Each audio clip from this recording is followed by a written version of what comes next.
how to heal from a breakup, how to survive a divorce, how to move forward with your life when a significant relationship has come to an end. Hi, I'm Jeremy Ryan, the birthday coach, saying you were born for more. You deserve happiness, love, and success. And I try to help you do that with the secrets of astrology.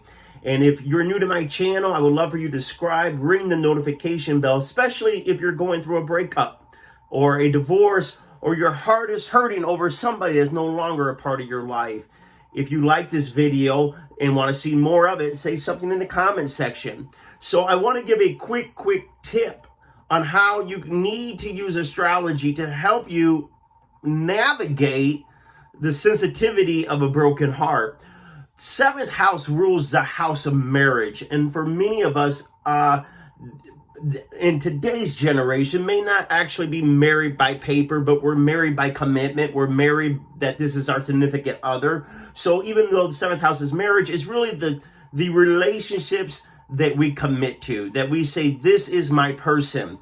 Seventh house deals with partnerships, but I'm specifically looking at the committed romantic relationships, the engagements, the marriages, or we are exclusive with one another. What happens when that exclusivity gets torn apart? Many people lose their sense of identity. Who am I? Where do I belong? What's going on? It's like the world is just turned upside down, especially if you didn't want the breakup or you weren't expecting it. Maybe there's ghosting involved, or maybe even there was a lot of expectations and a lot of anger and a lot of flare-up. But at this point, you've invested so much that you thought, well, we would get through this. What do? Well, the tip number one that I'm going to give you is what you're going to have to remind yourself over and over again when you feel like you're losing your mind because your heart feels so empty. And that is this. The first house is your identity. The first house is who you are, what you're meant to do in the world, your purpose, your ambition, drives, and goals. First house is all about you, baby. The seventh house is all about your significant other. And so what happens is when somebody falls in love, that first house, their identity, merges with the seventh house. That means when you truly fall in love, you are now taking on the identity of a couple, the identity of a husband and wife, and a boyfriend and girlfriend. And when you identify something, or you identify as something, you believe this is your future, this is part of who you are, then it becomes part of your ego. It becomes part of a core of who you are. And so when a relationship's end, it is a death. Whether the person actually died or they just said, I no longer love you, they cheated, they betrayal, there's a death of the heart. But more importantly, or not more importantly, but just as significant, is there's a death of the identity. And one thing that psychologists have taught us is that as humans, we have an ego. Our ego fights to survive. It realizes it's alive. I am alive. I exist because this is who I am. So when a relationship ends, that seventh house relationship where you have merged your identity with another, your goals, your ambitions, your dreams, it's part of this is why I exist. And when that ends, the ego doesn't like it. Your identity doesn't know what to do. Who am I? What do I do? It almost wants to feel like it's losing its breath. It's screaming out, this isn't fair, this isn't right, what's going on? Just like a lot of people when they're dying are not ready to die. And so, but that doesn't mean that they can resist the ending. The universe will have many of us lose relationships because they've outlived their purpose, they're no longer helpful, they're no longer even healthy.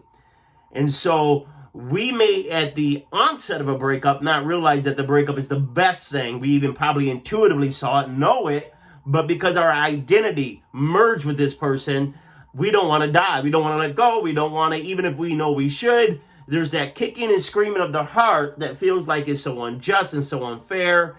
And I want to say to you, you can't stay in that vibration forever, because dying things are sick. Even though it's a natural process, dying is to lead to death, and to stay dying is to stay sick. And so to stay in that grieving, and I shouldn't say you rush it, there is a period and a process and a wave of going in and out of it, but you have to realize to stay in that identity of I'm lost without this person, I need this person, I want this person, who am I? To stay in that too long is to stay sick, your spirit's sick, your heart's sick. And it's okay to be sick because that's part of life too, but we want to get healed, we want to get whole, we want to get better.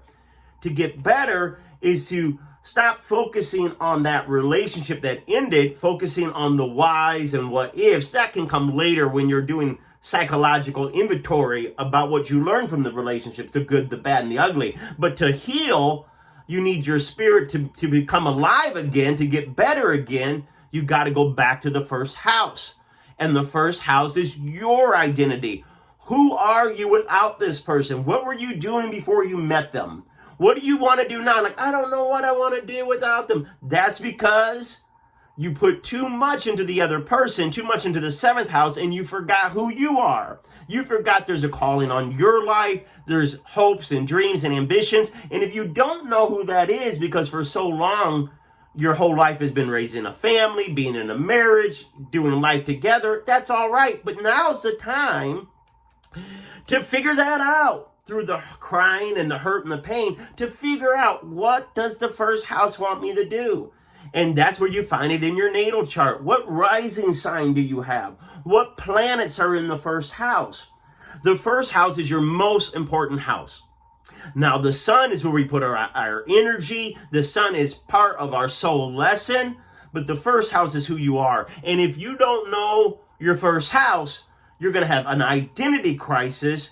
And as people that are new to my channel, to have a successful life, whether it's financial, love, health, you have to have a strong identity.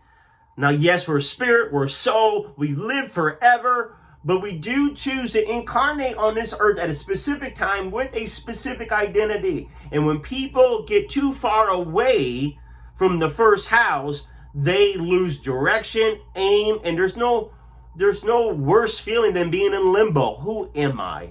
And life becomes meaningless. It becomes confusing. It becomes hopeless. There's nothing grounding you. So look to the planets in the first house. These planets will tell you who you are, what you need to do, the themes. Every planet has a theme and an activity. Start doing the themes and the activities of whatever planet is in the first house, and that will begin to help you not focus so much on the breakup, focus so much on the failure of the relationship. And so if you don't have a planet in the first house, what is your rising sign? What is the rising sign? The rising sign is ruled by a planet. Where is that planet in your natal chart? Begin to focus on that house and the activity. Now, this can be very hard, specifically if we find that your rising sign, your rising planet, right, is in the seventh house, because much of your identity, right, is tied up even more so in marriage or committed relationship or helping other people. So the secret there is you need to find other people to serve while you're healing from your heartbreak and your tragedy and your wounds and your all those other inflicted emotions you're feeling in the moment by the other person that you love deeply. So if you got a lot of seventh house, the only way you're going to heal that is to still focus on the first. But if it requires that you still need to be in partnership with others, then we begin to look at other people, not to rebound with.